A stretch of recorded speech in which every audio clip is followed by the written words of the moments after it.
Bonjour à toutes et tous et bonjour Laurent Mercier qui est avec moi ce mercredi. Laurent, on est déjà mercredi, 3 jours après la fin de l'édition du centenaire des 24 heures de Spa qui vont nous intéresser aujourd'hui dans ce nouveau numéro de Track Limit.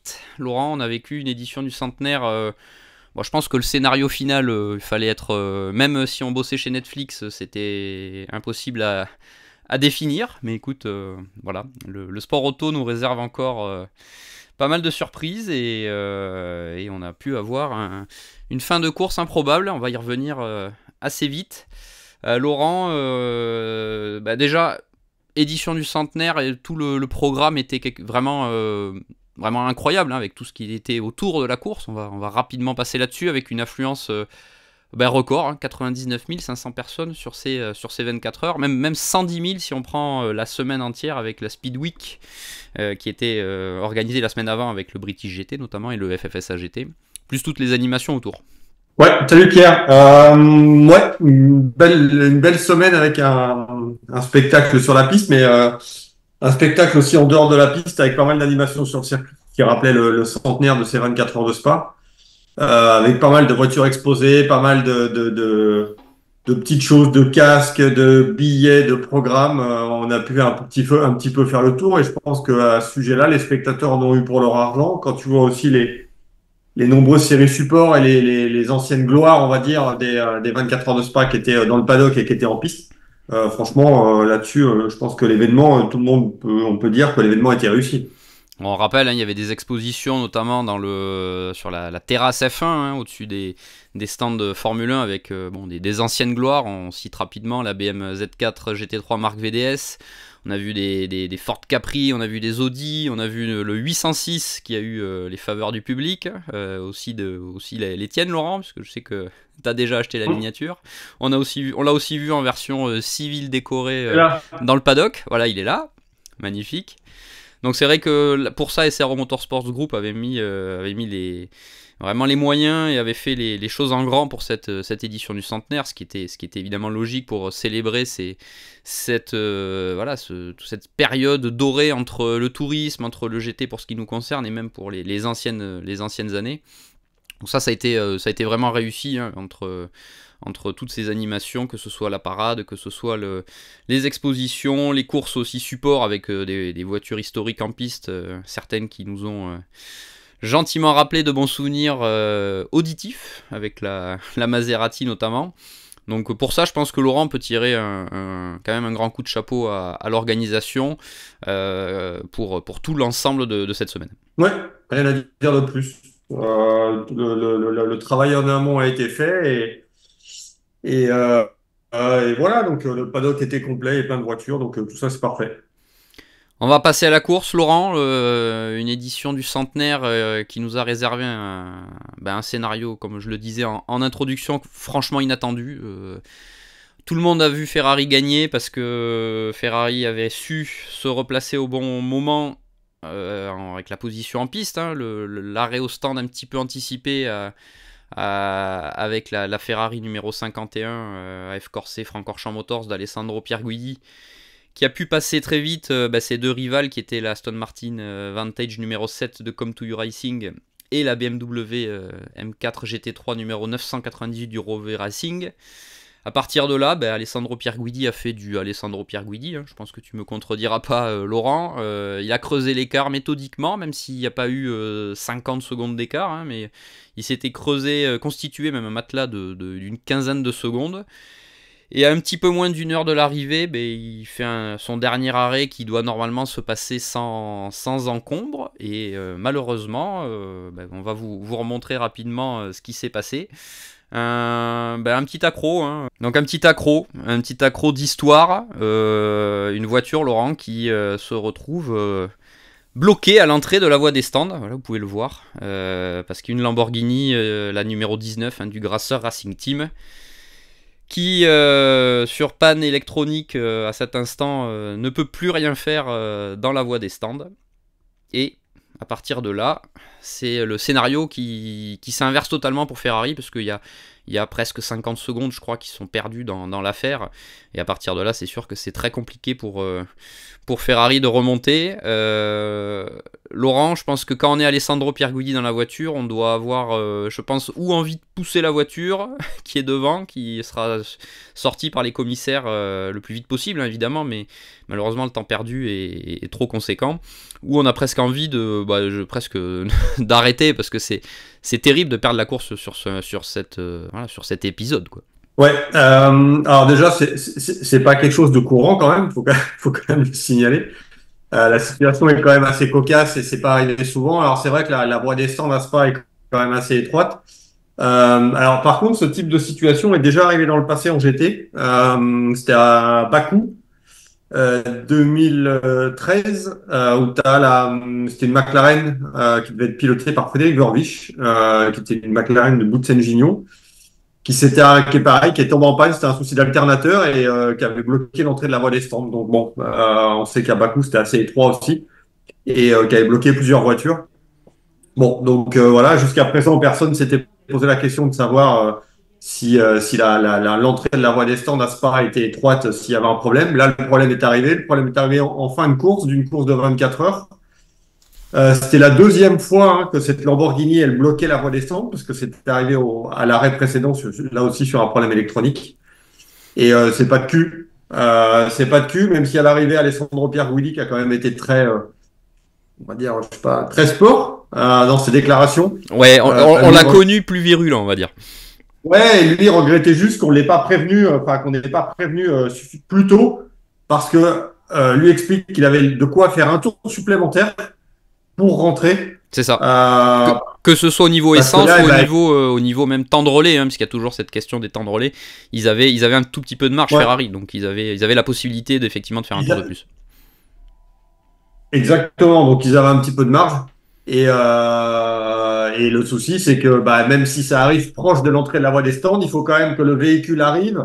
Il faut accrocher la voiture, il faut tirer cette Lamborghini pour que la Ferrari puisse passer. Donc évidemment, il y a quand même beaucoup de temps de perdu. Alors évidemment, oui, peut-être qu'il aurait peut-être pu essayer de pousser la voiture. Maintenant, bon, c'est facile à dire. Je pense qu'il n'était pas du tout prévu que ça se passe comme ça. Donc, je pense que là, il est un peu passager du truc et évidemment, il a juste à attendre que le véhicule d'intervention arrive et pousse cette Lamborghini pour que lui puisse aller s'arrêter. Et les secondes perdues, il a essayé de les récupérer. On l'a vu très véloce et voire trop offensif sur la fin de course. Parce qu'il y a quand même le dépassement sur l'Aston Martin Valkenhorst, qui est un petit peu sujet à discussion, on va dire ça comme ça, au freinage des combes. L'Aston Martin est pénalisé et d'ailleurs sur le classement final qui a été publié dans la foulée de la course par le collège des commissaires, on voit que la décision donc, de pénalité de l'Aston Martin est sujette à appel, donc on attend de voir ce qu'il en est. On a essayé de contacter l'équipe, mais pour l'instant on n'a pas de retour de Valkenhorst, mais il semble effectivement qu'ils aient déposé un appel. On va voir si cet appel va être reçu déjà et ce qu'il sera étudié par la suite. Donc on vous donnera plus d'informations sur ce point. Laurent, on va terminer sur Ferrari puisqu'on a commencé par ça. Alors, juste, moi, après, je suis pas officiel. Je trouve que la pénalité, elle est quand même, c'est un peu gonflé quand même. Ah, on est tout à fait d'accord. De Valkenhorst, à la limite, tu mets fait de course. Oui, parce qu'en plus, l'Aston est à l'intérieur. Alessandro Pierguidi, certes, est visiblement plus rapide sur la fin de course. Mais bon, on voit quand même que la tentative de dépassement est quand même assez osée à cet endroit-là. Bon, il passe largement dans l'échappatoire pour rejoindre la piste. Bon, de toute façon, comme on dit à chaque fois, on n'est pas dans le collège des commissaires, on n'a pas forcément tous les éléments, donc la décision a été prise. L'arbitre, comme on dit, a toujours raison, même quand il a tort. Bon, là, c'est sûr que je peux comprendre que Valkenhorst pose question en tout cas sur cette pénalité qui fait perdre le podium de toute façon à la numéro 34. C'est la conséquence majeure. T'as quand même une place sur le podium qui s'envole. Maintenant la Ferrari a été rapide, très rapide en fin de course, mais bon, ça c'est un peu de notoriété publique chez Ferrari que les Ferrari vont vite en fin de course.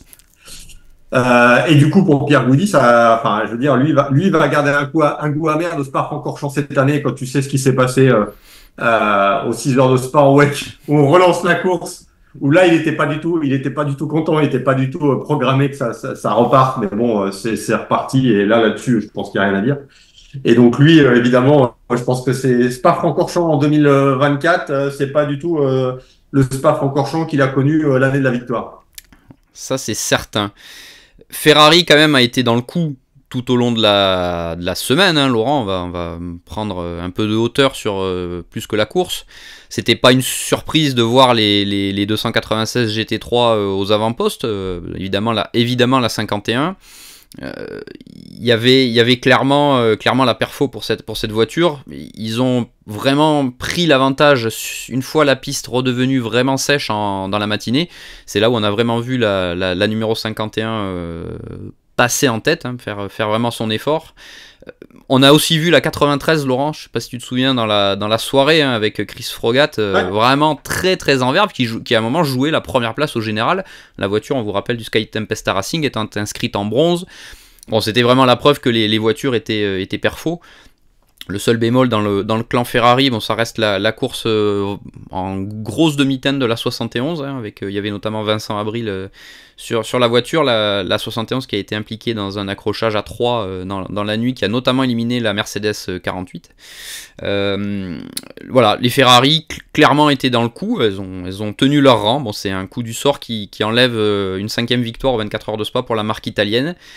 Et le coup du sort, par contre, Laurent, il a tourné en faveur d'Aston Martin et de Come to You Racing. C'est une première victoire belge depuis 2015, puisque la dernière victoire belge, c'est Marc VDS et la fameuse Z4 GT3. Une Aston Martin, pareil, Laurent, qui a été là toute la semaine. Peut-être pas la perfo identique à la Ferrari, en termes de vitesse pure, hein, mais l'Aston Martin Vantage qui disputait quasiment sa 3e course de 24 heures, hein, puisqu'on va prendre Daytona avec l'exemplaire d'Heart of Racing, on va prendre Le Mans avec les voitures de D-Station et d'Heart of Racing également. Au bout de la 3e course, Laurent, l'Aston Martin Vantage gagne une épreuve majeure, et bravo, parce que une voiture neuve gagnée dès sa première année, c'est pas souvent, on va dire ça comme ça, surtout en GT. Je pense que les Aston Martin sont un peu restés sous le feu des radars toute la semaine, même si bon, il y en avait pas beaucoup pour la gagne, il y en avait deux en pro, hein, je parle. Ce qui a été le cas de Ferrari aussi, avec les deux Ferrari d'Aed Corset, Francorchamps Motor en pro. Mais ouais, c'est pas sur le papier, je suis pas sûr que les bookmakers aient parié beaucoup sur une victoire comme Toulouse parce que c'est la première année de la voiture. C'est la seule équipe qui a engagé 4 voitures au départ. Ce qui rajoute forcément une certaine complexité quand même si les autres Aston Martin de Comme To You n'étaient pas dans la classe pro. Mais non, franchement, y a pas grand-chose à dire. On a déroulé du côté des 3 pilotes Aston Martin qui sont évidemment des pilotes officiels avec Marco Sorensen, Niki Tim et Mattia Drudi qui a un petit peu l'arrivée de dernière minute parce que lui, il était chez Audi l'année passée. Et on n'a pas on n'a pas connu de problème. On a roulé, on a évité les embûches. Il y a rien à dire là-dessus, quoi. La Stone, elle fonctionne. On l'a vu avec Val Connors qui termine quand même au pied du podium. Là aussi avec 3 pilotes quand même assez, 3 pilotes pro. Et franchement, cette Vantage GT3, Aston Martin qui est resté quand même sur un podium il y a quelques années avec l'ancien modèle. Et c'est la course parfaite. La course parfaite et une vraie récompense aussi pour Come To You, parce que tu parlais de Mattia Drudi qui était pilote Audi, qui est passé dans le clan Aston Martin. Come To You a aussi fait ce choix durant l'hiver de changer totalement son fusil d'épaule au niveau de la marque, puisque l'an dernier ils avaient quand même 3 Audi R8 LMS GT3, on passe à 4 Aston Martin, donc forcément avec tout ce que ça implique, hein, en termes de refonte technique, aussi d'appréhension de tout l'aspect autour de la voiture. Les ingénieurs doivent découvrir un nouvel environnement, même si ça reste du GT3. Ça a été quand même un chambardement assez important pour l'équipe de Jean-Michel Barth, mais qui a pu travailler quand même de façon assez rapprochée avec Aston Martin. On l'a vu, hein, beaucoup d'essais hivernaux ont été réalisés rapidement avec les pilotes officiels, dont Marco Sorensen notamment en Espagne. Et au final, bah, le travail a payé, malgré aussi, Laurent, la situation pas forcément évidente au sein d'Aston Martin. On sait qu'ils ont vendu beaucoup de voitures, il a fallu fournir les pièces, ce qui n'a pas été forcément évident. On en avait souvent parlé avec Ben Bourder, le responsable des ventes. Mais au final, voilà, toute cette phase de transition pour la marque avec la nouvelle voiture et pour Come2You, qui est une des équipes de pointe d'Aston Martin, bah, toute cette phase de travail est récompensée au terme de ces 24 heures de Spa. Ouais, tout à fait. C'est sûr qu'en début de saison, on se souvient au Paul Ricard lors des essais officiels, on va pas dire c'était le bordel, le mot est peut-être exagéré, mais en fait qui était totalement, c'était pas un bordel comme To You, un bordel Aston Martin, c'est que le problème d'approvisionnement de pièces, le problème de montage de châssis, il a fallu prêter des châssis, aller chercher des pièces, en ramener. Bah, c'était quand même un vrai calvaire. Je pense aussi bien pour Ben de chez Aston, que pour les équipes. Qui étaient un peu dépendantes du truc. Mais on les a vus échanger, prendre des pièces l'une chez l'autre pour assurer le quotidien, on va dire. Et même l'histoire du châssis, où il y a le châssis qui a fait le Paul Ricard, devait partir après dans la foulée pour rouler en ELMS avec Racing Spirit of Le Mans. Donc par contre, il y a eu quand même une vraie cohésion des équipes, où Come2You est allé chercher des pièces pour Valkenhorst, et après Come2You a connu une sortie de piste, c'est Valkenhorst qui a aidé Come2You en prêtant des pièces. Donc il y a eu une vraie entraide, et ça il faut quand même le signaler. Je pense que mon ami Ben Bourder a dû passer quand même quelques nuits à blanc, je pense au printemps, même jusqu'aux 24 heures de Spa. Et là, voir cette Aston Martin gagner, voir l'autre Aston Martin, celle de Valkenhorst, terminer 4e. Ah, écoute, c'est que tout a été fait, toutes les planètes se sont alignées aussi. Hein. En parlant d'alignement, Laurent, il y a cette petite histoire du début de la collaboration Come2You et Aston Martin qui part d'un message qui a été lu un peu en retard par Jean-Michel Barthes en fin d'année pour ensuite devenir la belle histoire de la victoire aux 24 heures de Spa.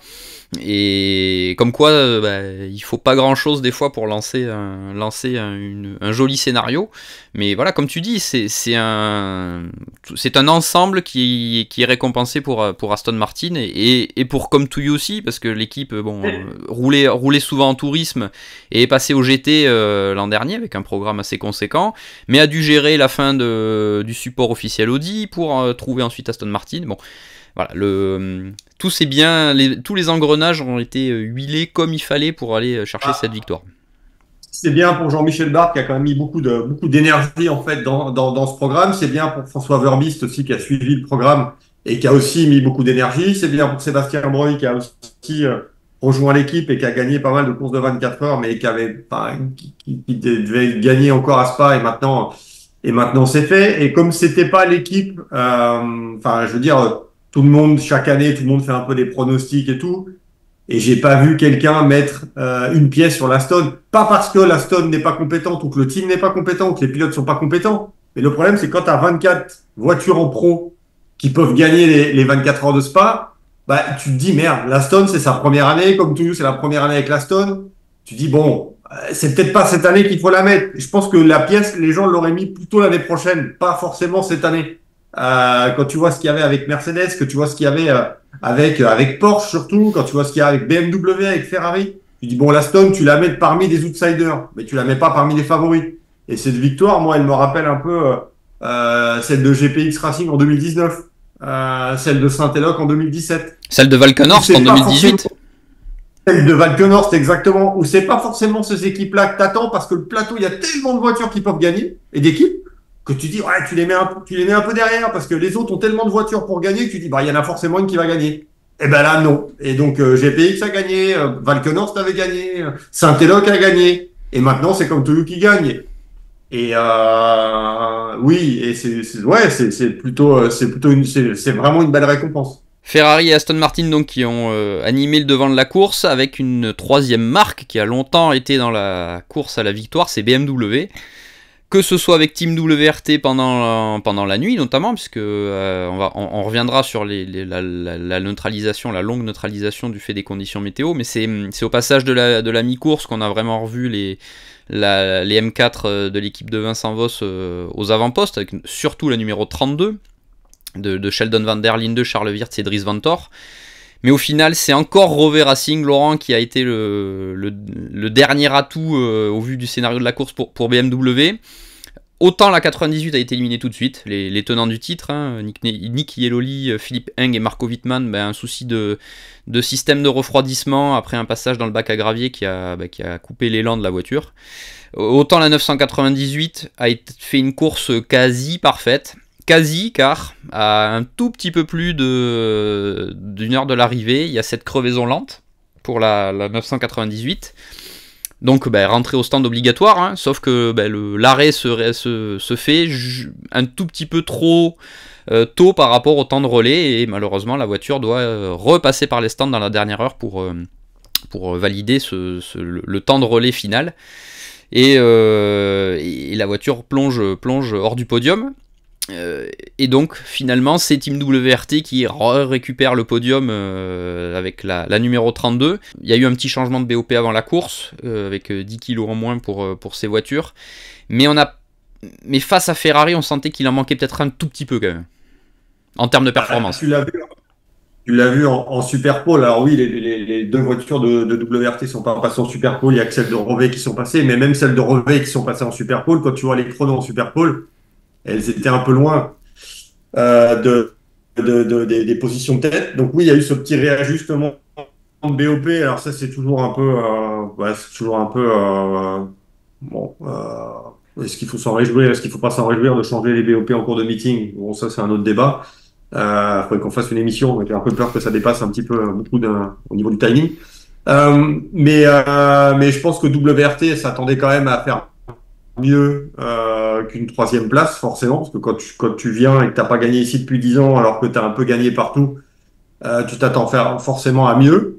Maintenant, est-ce qu'il y avait possibilité de faire mieux? Il a aussi fallu faire des choix stratégiques au niveau des pneus quand même, hein, avec l'arrivée de la pluie, notamment le samedi en fin de journée.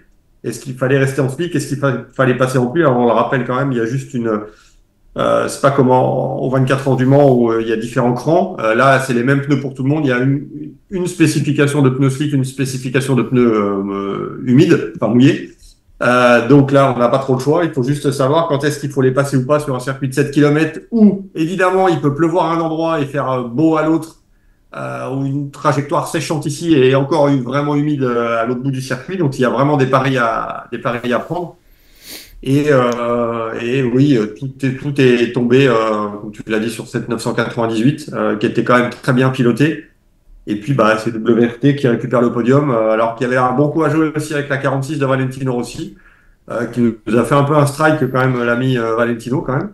Ouais, la 46, Laurent, donc qu'il n'y a pas eu une course, on va dire, des plus limpides, parce qu'il y a deux accrochages, un en début de soirée avec la Ferrari numéro 51, au freinage de la dernière chicane, où il y a un drive-through pour ce contact, hein, et il y a surtout cette collision en fin de matinée, hein, c'était un peu avant midi, je crois, puisqu'il restait, oui, c'est ça, il restait un petit peu plus de 4 heures de course, où Valentino Rossi, encore lui, malheureusement j'ai envie de dire, sort en fait trop large au niveau du virage 5, hein, et en revenant, tout l'enchaînement fait que, en revenant un petit peu de façon peut-être pas la plus sécure, on va dire, du monde, il touche la Ferrari numéro 8 du Kessel Racing, et cette voiture qui est en perdition est ensuite percutée par l'Aston Martin numéro 35 du Valkenhorst Motorsport, qui était elle en lice pour la victoire en Silver Cup.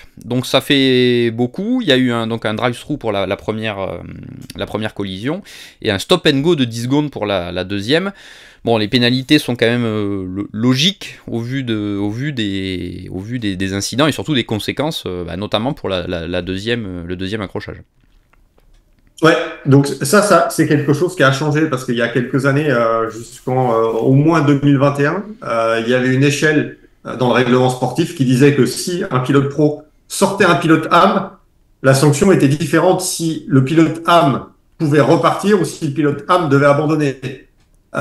Donc, si le pilote AM pouvait partir, je crois que c'était un stop and go de 30 secondes. Et si le pilote AM devait abandonner, c'était un stop and go qui était équivalent à un tour. Donc, on est loin des 10 secondes. Bon, là, en fait, ça met fin en plus à la course de deux voitures. Ah là, c'est deux Aussi voitures bien la Ferrari que éliminées. l'Aston Martin. Et enfin, je me souviens, alors bon, ça après, c'est encore une histoire de réseaux sociaux, mais quand Ahmad Al-Arti au Mans a mis fin à la course de la 46, évidemment, tout le monde lui est tombé dessus à ce pauvre Ahmad Al-Arti parce que c'était la voiture de Valentino Rossi, il était sorti de la piste, mais bon, Ahmad Al-Arti, c'est loin d'être un peintre. Ça fait quand même partie des très bons gentlemen. Et là, si tu veux, bon, je trouve quand même que c'est quand même pas cher payé quand tu mets fin à la course de deux voitures. Donc après, comme tu l'as dit, on fait pas partie des officiels. Mais si c'était arrivé quelques années plus tôt, je pense que la sanction est encore un peu plus rude en termes d'échelle de pénalité, parce qu'il y avait ce barème qui était en place entre les pros et les herbes. On a fait le tour, Laurent, du podium, donc entre Aston Martin, on vous le rappelle, vainqueur pour la première fois, c'était 1948, la dernière victoire, ça fait donc Ouais, très longtemps. La dernière fois, c'était St. John's Horsfall et Leslie Johnson sur une Aston Martin de Lead Sport, 1948. Et surtout, c'est ça, Laurent, t'as retrouvé cette petite statistique assez sympa, c'est que c'est seulement la deuxième fois qu'une équipe gagne en étant dans les stands d'endurance. La dernière fois, c'était à Cody ASP en 2022 avec le trio Marcello, Gounon, Juncadella. Donc pour la partie statistique de ce podium et de cette victoire des 24 heures de Spa, édition du centenaire. Laurent, on va passer un peu aux déceptions, parce qu'il y en a quand même quelques-unes. Sur le plan sportif, d'abord, Porsche, c'était la grosse armada, que ce soit en termes d'équipe ou en termes de pilote. On vous rappelle, il y avait Hub Auto avec un trio Pilet, Estre, Vantore, Lorenz. On avait SSR Herbert avec Mathieu Jaminet, Matt Campbell, Frédéric Makowiecki. On avait Pure Racing avec Alex Malikin, Joel Sturm, Klaus Bachler. On sait ce qu'ils sont capables de faire, on le voit en WEC, on l'a vu l'an dernier en Bronze Cup, en GT World Challenge Europe. Bon, Laurent, le résultat final de Porsche est quand même loin des attentes. Clairement, de ce qu'on a entendu après la course. Bon, c'est sûr que le changement de BOP n'a pas forcément aidé au 911 GT3R avec la hauteur de caisse rehaussée notamment. On va déjà éliminer l'aspect Hub Auto qui, bon, eux ils ont vécu une semaine sans, très clairement. Déjà ils ont eu un petit souci à la parade, ça on y reviendra en fin de vidéo. Et à partir de là, ils ont cherché pourquoi la voiture n'était plus dans le coup à partir des qualifs, puisqu'autant en essai, ils étaient à peu près dans le match, en termes, et avec les autres Porsche et dans le peloton global, on va dire. Mais à partir des qualifs, ça a été à 2 secondes. À 2 secondes des temps. Alors, je suis pas pilote, j'ai quand même du mal à croire que Patrick Pilet, que Lorenz Vantore et Kevin Estre soient à 2 secondes des meilleurs temps.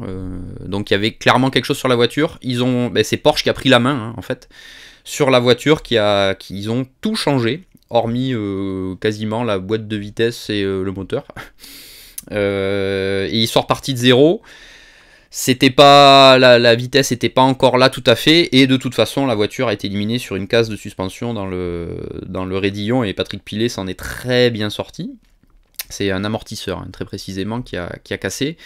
Et par contre, le reste, Laurent, que ce soit SSR Herbert ou que ce soit Rutronic Racing, qui était la deuxième flèche qui restait en pro avec Julian Dlouwer, Sven Muller et Patrick Niederhauser, ça finit dans le top 10, mais on n'a jamais vu Porsche vraiment dans le coup pour la victoire.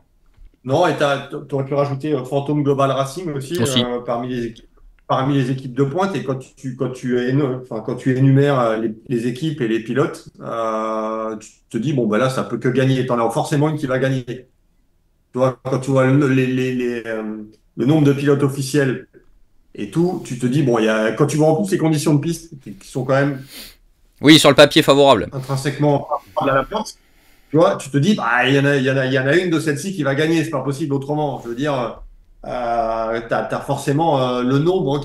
Quand tu as le nombre pour toi, tu optimises tes chances par rapport à, je prends l'exemple de Ford, par exemple, où tu n'as qu'une cartouche avec une seule Mustang.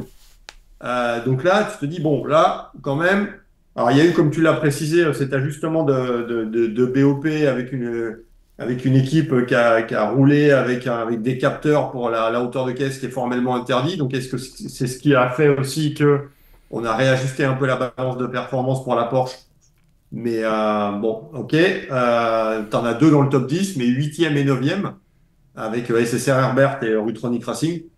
Et franchement, clairement, on attendait mieux. Ça ne fait aucun doute. Donc, à aucun moment, vraiment à la régulière, les Porsche n'ont été en mesure ont été en mesure de contrer la concurrence. Donc là, Il y a un seul moment où Pure Racing a été en tête, dans la matinée sur une piste très changeante, mais on a vu comment ça s'est terminé malheureusement. Joël Storm est sorti assez violemment de la piste, sans gravité heureusement pour lui. Mais alors que c'est la seule Porsche, alors que c'est la seule Porsche en pro qui a un pilote bronze. Oui, bon ça on va pas revenir sur le sujet, mais c'est sûr que bon, on connaît le débat qu'il y a autour d'Alex Malikin, mais ça, là pour le coup ça n'a pas suffi. Bon, malheureusement c'est une sortie de piste, mais c'est le seul moment où on a vu une Porsche dans le coup. Mais est-ce que ça aurait duré jusqu'à la fin? Je suis pas certain au vu de ce qu'ont montré Ferrari, Aston Martin et BMW en fin de course. Donc, le clan Porsche, faudra repasser parce que si les dernières victoires ont été pour GPX et Roveux, là, voilà, il manquait vraiment quelque chose pour le clan Porsche, qui pourtant avait sorti la grosse armada. L'autre grosse armada, Laurent, qui a vraiment pas brillé en pro, on va être clair en pro, c'est Mercedes. Que ce soit chez GetSpeed, que ce soit chez Manfilter ou chez Groupe M, les 3 voitures de pointe ont été éliminées sur divers incidents. Hein. C'est un problème mécanique pour la 2 avec une casse de fusée sur la voiture de Jules Gounon, qui a été très honnête et qui a dit qu'il n'avait jamais vu ça. Donc ça, voilà, comme quoi on peut avoir une voiture éprouvée qui a gagné partout, qui a gagné les 24 heures de Spa déjà, mais voilà, les petits soucis mécaniques inattendus arrivent toujours. Manfilter a été éliminé sur le contact, on vous l'a déjà dit, avec la numéro 71 dans la soirée. Et pour Groupe M, c'était un problème de plancher, hein, de soubassement de la voiture, qui a été endommagé, et malheureusement les dégâts étaient trop importants pour continuer, pour la voiture qui arborait la décoration des 130 ans de Mercedes en sport auto. Pour retrouver des Mercedes, Laurent, qui étaient en verve, il fallait aller dans les classes, puisque Mercedes repart quand même avec la victoire en Pro-Am, avec CrowdStrike by Riley, repart avec la victoire en Silver, repart avec la victoire en Gold Cup. Donc ça permet à la marque d'avoir la Coupe du Roi pour le meilleur constructeur. Mais je pense que le bilan global de Mercedes est quand même largement terni par cette vraie contre-performance en pro. Je pense que c'est un peu ton avis, non? Ah oui, le résultat global est clairement pas bon. La meilleure Mercedes, il y en a une dans le top 7, dans le top 10, et c'est pas une voiture qui roule en pro, parce que la mieux classée des voitures qui roulent en pro, elle termine 18e. Et celle qui termine dans le top 10, c'est la voiture de Almanar, by GetSpeed. Et c'est sûr qu'on est là aussi, on est totalement passé à côté. Jules, comme tu l'as dit, Jules l'a précisé, l'histoire de la fusée, c'est jamais arrivé. Je pense que la Coupe du Roi, c'est bien beau, mais le roi, c'est quand même celui qui monte sur la plus haute marche du podium. Donc, c'est un lot de consolation. Ça fait une coupe de plus dans l'armoire de chez Mercedes AMG, mais là, c'est pareil. Quand tu vois les équipes, quand tu vois les équipages, bon, tu te dis quand même que tu pouvais attendre nettement mieux d'une voiture qui s'était imposée ici pour la dernière fois avec le team AKSP de Jérôme Polican. Mais ouais, c'est un peu une douche froide aussi pour Mercedes. On attendait clairement mieux de cette voiture qui devrait être remplacée en 2026. Donc, il va encore falloir gérer l'année prochaine avec cette AMG GT3, qui est toujours une très bonne voiture en plus, mais ça ne l'a pas fait. Laurent, on a fait le point pour Mercedes, pour Porsche dans le clan des déceptions. On est obligé de mettre Lamborghini là-dedans. Alors certes, c'est le meilleur résultat d'une Lamborghini aux 24 heures de Spa, avec une 5e place pour la numéro 163 du Grasser Racing Team de Frank Pereira, Jordan Pepper et Marco Mappelli. Une voiture qui a été brillante en essai, en qualif et surtout en Superpole, parce que Frank Pereira nous a sorti un tour assez incroyable pour aller battre le record absolu de la qualif qui datait de 2008 avec Pedro Lamy et une Saline S7. Forcément, on attendait beaucoup de Lamborghini au vu de ses résultats et surtout au vu de l'histoire, parce qu'on sait qu'à part une 8e place, ils n'avaient jamais fait mieux à Spa. Et cette année, on sentait qu'il y avait quand même quelque chose potentiel pour aller chercher un bon résultat. Et en fait, Laurent, très vite, la 63, elle, a été éliminée avec un contact, un capot avant qui baladeur, des dégâts, et malheureusement, la voiture Iron Lynx n'a jamais pu ensuite reprendre la piste dans des conditions, on va dire, idéales. Elle est revenue en piste très peu de temps avant l'arrivée. Et la 163 qui était en tête, bien sûr au départ, et qui a été dans le peloton de tête, en fait, a perdu très vite le contact au premier ravitaillement. Parce qu'il y a eu un souci au niveau du coupleur de ravitaillement, et ils n'ont jamais pu faire le plein sur les 2 premiers ravitaillements, si je ne me trompe pas. Et du coup, ils étaient dans l'obligation de faire des sortes de demi-relais, et ils ont réussi à résoudre le problème, et ensuite on a pu voir la 163 revenir à un rythme normal. Sauf que Laurent, quand on perd autant de temps en début de course à Spa, malgré les neutralisations, malgré les full course yellow, c'est quand même compliqué de revenir. On va dire que c'est dommage parce que là, pour le coup, la 163 n'a eu aucun problème technique, hormis ce problème de coupleur de ravitaillement, mais la voiture en elle-même a été parfaitement emmenée tout au long de la course par le trio Pepper, Pereira, Mapelli, et il y avait la vitesse. Donc on est obligé de dire que c'est une déception vu ce que la voiture a montré durant la semaine. Ouais, alors il y avait la vitesse parce que bon, comme tu l'as dit, il y a la Super Pole avec le très beau chrono de Franck Pereira. Il y a aussi le meilleur tour en course pour Marco Mapelli. Pour Marco Mapelli. Mais oui, ça fait partie des déceptions parce que cette caisse, elle devait aussi jouer la gagne. Il y avait tout le potentiel pour l'équipe, la voiture, et l'équipage. Et quand tu vois le début de meeting et le début de course, ouais, c'est un peu dommage. Maintenant, la voiture d'Iron Lynx, je trouve qu'elle n'a jamais été au niveau de la voiture de Grasseur. Elle a toujours été derrière, elle a toujours été loin. Ça a jamais. Pourtant, t'as quand même Bortolotti, Caldarelli et Cairoli. C'est quand même pas les premiers venus non plus. On est d'accord. Mais elle a toujours été en dedans par rapport à celle de Grasseur. Et cette histoire de coupleur, c'est sûr que ça a un peu annulé toute chance de bons résultats parce que t'as beau avoir, comme tu l'as dit, des neutralisations. Il y a eu 17 safety cars et 22 full course yellow durant la course. Mais t'as beau avoir des procédures de wave by et compagnie qui sont pas valables pour la classe pro, mais qui prennent un peu plus de temps forcément. Donc évidemment, quand t'es dans ces procédures-là, tu roules pas sous drapeau vert parce que c'est fait pour les autres classes autres que la classe pro. Mais ouais, c'est un peu une déception. Alors c'est sûr que c'est une 5e place et le meilleur résultat, comme tu l'as dit, une Lamborghini. Maintenant, bon, c'est un peu dommage. Je rajouterai là-dessus aussi le forfait de la voiture des Iron Dems quand même. Qu'on n'a pas vu et pour être honnête, peu de gens ont compris pourquoi on n'a pas essayé de remplacer Sarah, même si Sarah était sur ses terres et qu'elle n'a pas pu rouler parce qu'elle a un programme chargé et qu'il fallait qu'elle se remette de cette commotion qu'elle a eue à Watkins Glen le week-end d'avant. Maintenant, on avait testé quand même d'autres pilotes lors du prologue et c'est un peu dommage que cette voiture n'ait pas été engagée. On a entreaperçu un capot avant sur la numéro 63. Voilà, c'est le seul. C'est le seul capot avant, c'est ça. C'était la petite, le petit signe. Et Sarah qui était sur place, qui était sur le circuit, parce qu'elle est venue discuter durant le direct, durant la course. Mais ouais, c'est un peu dommage que cette voiture d'Iron Dems n'ait pas roulé. Donc on avait parlé des classes, Laurent, qui ont été dominées en grande partie par Mercedes. Avec, on va rapidement revenir sur la Gold Cup parce que certes le succès pour la marque n'est pas usurpé dans la classe, très, très clairement. Par contre, il y a Mercedes aurait dû l'emporter avec une autre voiture en Silver Cup. On va être très clair parce qu'au vu de la fin de course d'Aurélien Panis, je pense qu'il y avait quand même peu de chances que le Boutsen VDS ne gagne pas cette classe, parce qu'Aurélien Panis a quand même fait un relais incroyable en fin de course, parce qu'on le voyait grappiller seconde par seconde sur la voiture de GetSpeed.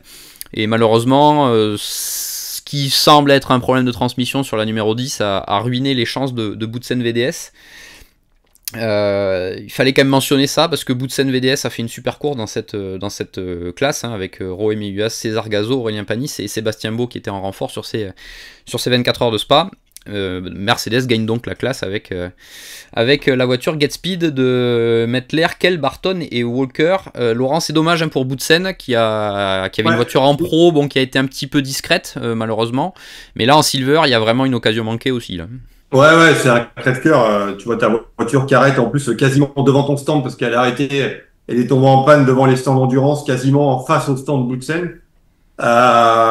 C'est clairement un crève-cœur parce qu'ils avaient fait le taf et il y avait vraiment de quoi jouer la victoire dans la classe Silver. Donc on peut comprendre la déception et de l'équipe et des pilotes, comme quoi la course peut parfois être cruelle. Donc en gold, c'est Almanar qui l'emporte avec la 7ème place au général, à souligner quand même pour Al-Faisal Al-Zoubaïr, Dominique Baumann, Philippe Ellis et Michael Grenier. Encore une fois, très performant le pilote canadien. En gold, Laurent, il y a une 2ème place pour Saint-Éloque avec l'Audi. On va passer sur le clan Audi aussi. Au général, c'est la voiture en bronze de Andrei Mukovoz, Alexei Nessov, Dylan Pereira et Max Hofer qui empochent la classe bronze et qui termine 10ème avec la meilleure Audi.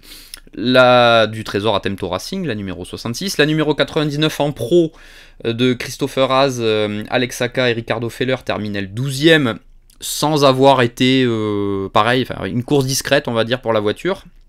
Et donc la 15e place pour Saint-Éloque Racing et la 2e place en gold pour Paul Évrard, Hugo Deville, Jim Pla et Gilles Magnus. Mais ça c'est une voiture par contre qu'on a vue aux avant-postes, que ce soit en Superpole, puisqu'il y a quand même la voiture part de la 7ème position, mais aussi on l'a vu en début de course. En début de course, Jim Pla a même été 3ème à un moment. Donc certes Saint-Éloque n'est plus en pro, mais encore une fois il y avait encore un bon coup à jouer pour l'équipe de Sébastien Chetaille.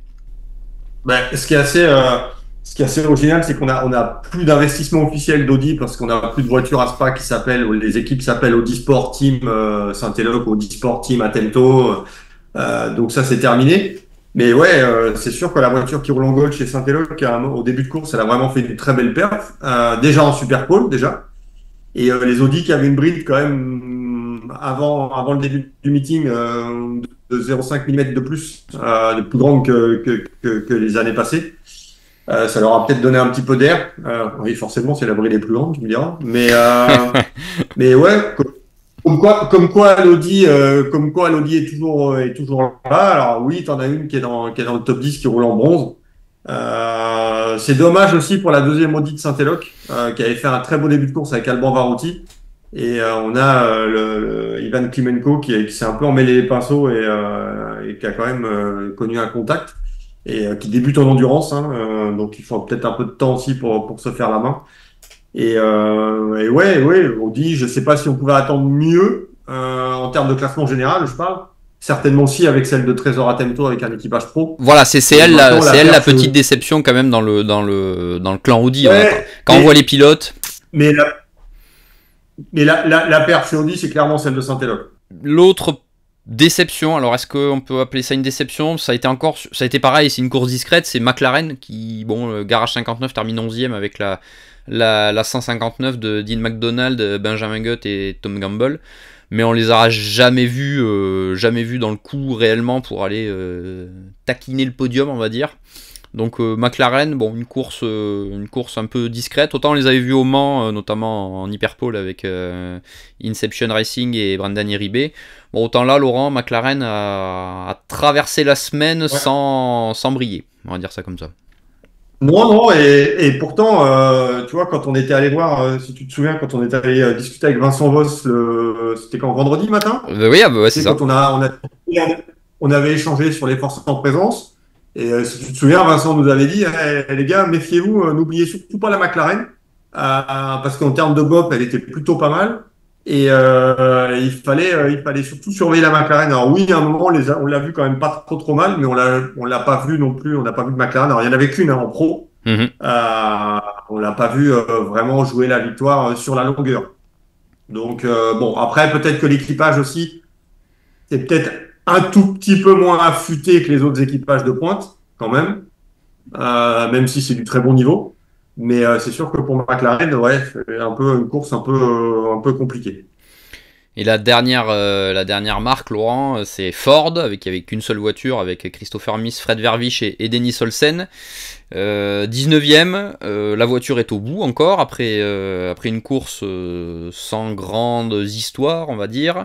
Après les 24 heures du Mans qui étaient très encourageants. Bon, là, c'était un petit peu plus difficile au vu forcément du niveau qu'il y a ici aux 24 heures de Spa. Bon, il y avait sans doute moins de possibilités de faire un podium comme on a vu aux 24 heures du Mans, mais la voiture est à l'arrivée et on sait que ça reste la première année et que le développement est toujours en cours chez Ford Performance, donc pas grand chose à dire en fait sur cette prestation. Ils ont su remonter en fait dans la hiérarchie puisqu'ils sont partis assez loin, mais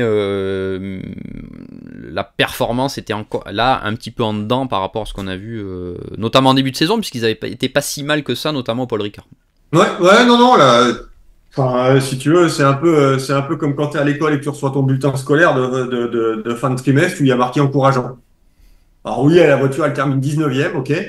Mais maintenant, t'en as qu'une, c'est la première année de la voiture. Alors, tu pourrais me dire que c'est la même chose de la Aston Martin. Oui et non, parce que la Aston Martin, on part quand même d'une base qui est connue, même si c'est une nouvelle voiture. Mais là, franchement, ouais, encourageant. À voir pour le futur, ouais, encourageant. Surtout à voir, on vous publiera une interview un article en tout cas avec ce que nous a dit Mark Rushbrook durant la semaine, le responsable de Ford Performance. Ils estiment avoir de bonnes chances d'avoir plus de voitures que ça sur la scène européenne, donc on espère avoir plus de voitures en GT World Challenge Europe que la seule exploitée par Proton, et peut-être qu'il y aura effectivement d'autres cartes en main pour Ford et la Mustang GT3 l'année prochaine pour espérer viser un petit peu mieux. Laurent, alors je ne sais pas si c'est ton avis, moi je vais mettre dans les petites déceptions le déroulé de la course avec, à mon sens, beaucoup de neutralisation, beaucoup trop en fait même, ça a un petit peu haché le rythme. Ça a été beaucoup mieux la deuxième partie, alors certes c'est notamment dû aux conditions météo qui ont été dantesques dans la nuit, puisque comme tu disais il y a eu un nombre conséquent de neutralisation et de full course yellow et ou safety car, on a 17 safety car, 22 full course yellow comme tu l'as dit, et en tout 9h16 de neutralisation sur les 24 heures. C'est vrai que j'ai trouvé le rythme un petit peu trop haché en début de course. Je sais pas ce que t'en penses. Je veux nuancer avec les conditions qui étaient vraiment pas simples. Ouais, c'est assez compliqué. Alors, je sais que du côté d'Alain Adam, le directeur de course, on avait précisé que tant qu'on pourrait rouler, on roulerait, quitte à rouler derrière safety car, parce que c'est vrai que quand tu mets un drapeau rouge, il y a des courses qui l'ont expérimenté dans le passé. C'est un bordel sans nom parce qu'il faut bien gérer le bon classement au tour d'avant, les écarts, il faut gérer les temps de conduite qu'il faut refaire et tout. Donc quand tu fais rouler plusieurs places, c'est clair que c'est vraiment bordélique et c'est des coups à avoir des problèmes. Donc là on a roulé derrière safety car. Donc si tu discutes avec les pilotes, c'est sûr qu'eux te disent que c'était pas forcément roulable. En plus il faut composer avec un bitume qui est quand même très neuf, très encore tout glissant et tout.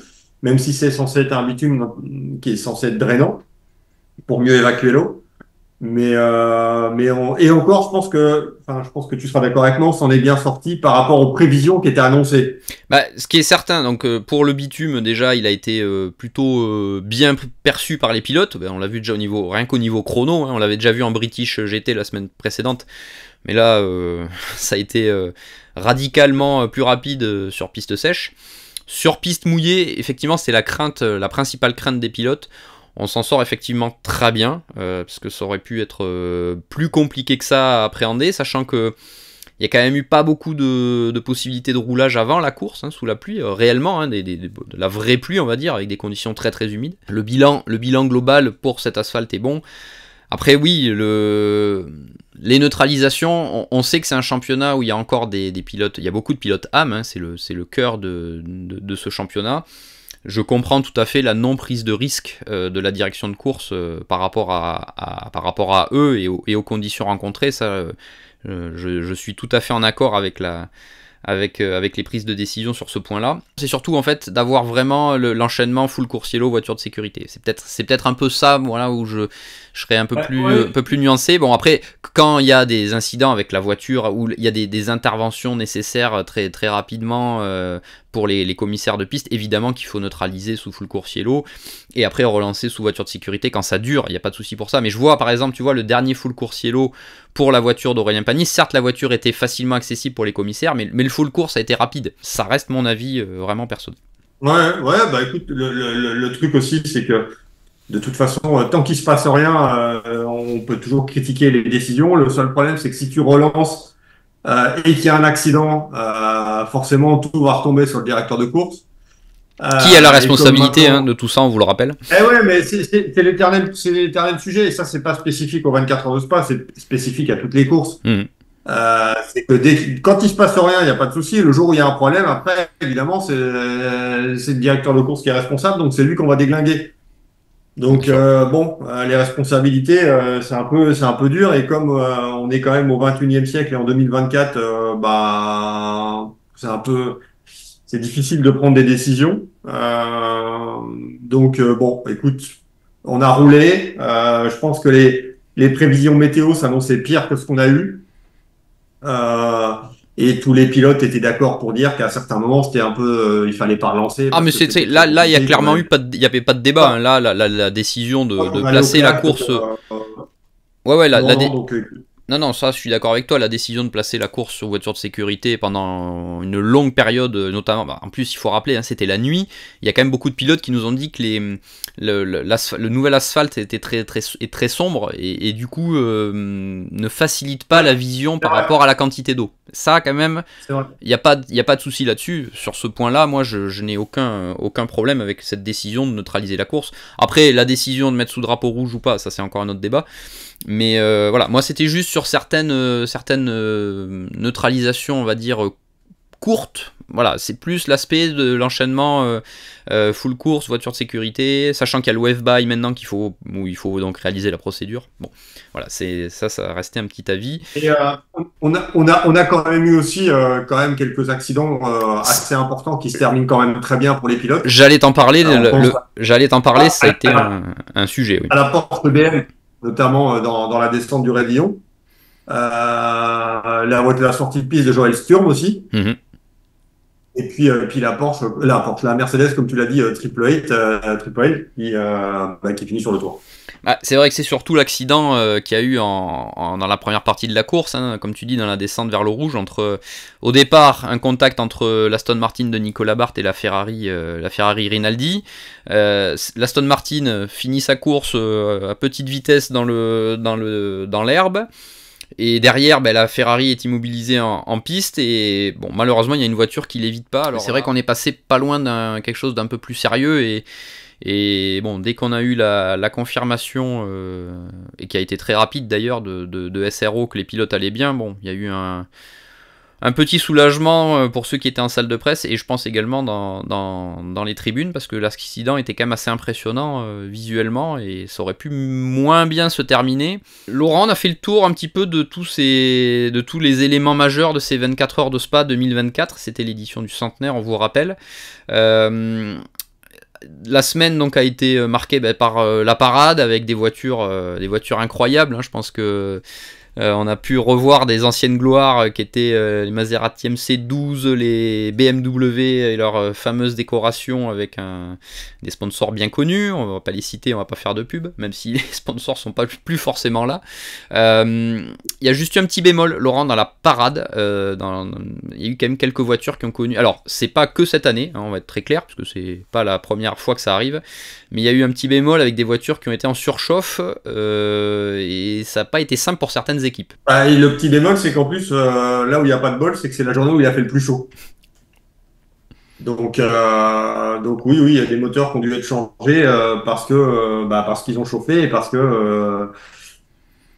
que les voitures ont attendu, parce qu'il y a beaucoup de voitures à faire partir à la parade et qu'il y a des moteurs qui n'ont pas supporté. Le public, on vous rappelle, les voitures ont emprunté, en sortant du circuit, l'ancien tracé de Spa, hein, le long tracé de plus de 14 km, hein, si je me trompe pas, en passant par des endroits iconiques, hein, la descente à Burnanville et tout l'enchaînement pour revenir sur le circuit et ensuite partir sur la route à Spa, et on a pu avoir quand même des images assez incroyables, que ce soit en arrivant à Spa ou avec un public incroyable au niveau de la quantité de personnes qu'il y avait. Et le retour avec le coucher du soleil, je pense qu'il y a certains photographes qui ont dû se faire, et vidéastes qui ont dû se faire plaisir au niveau image. Donc c'était vraiment un grand bravo à l'organisation pour ce beau moment. Là, ça, il n'y avait pas de souci. Ça restera dans les mémoires. Écoute, moi je tiens à remercier aussi le public belge qui a une fois de plus été très sympa, qui a beaucoup suivi, qui est venu, qui a été très comment dire, très chaleureux envers Endurance Info, et ça c'est qu'il faut quand même le souligner, parce qu'on a eu quand même pas mal de marques de sympathie de lecteurs croisés dans le paddock et tout, et ça c'est quelque chose que moi je retiens parmi les vrais points forts aussi.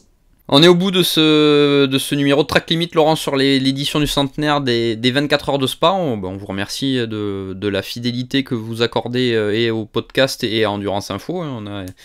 On a vu des beaux chiffres sur le site et on a de plus en plus de gens qui nous écoutent et qui nous regardent, puisque vous avez toujours maintenant la version vidéo et audio quand c'est possible. Il y a des fois où on est un peu limité en temps et c'est pas toujours évident.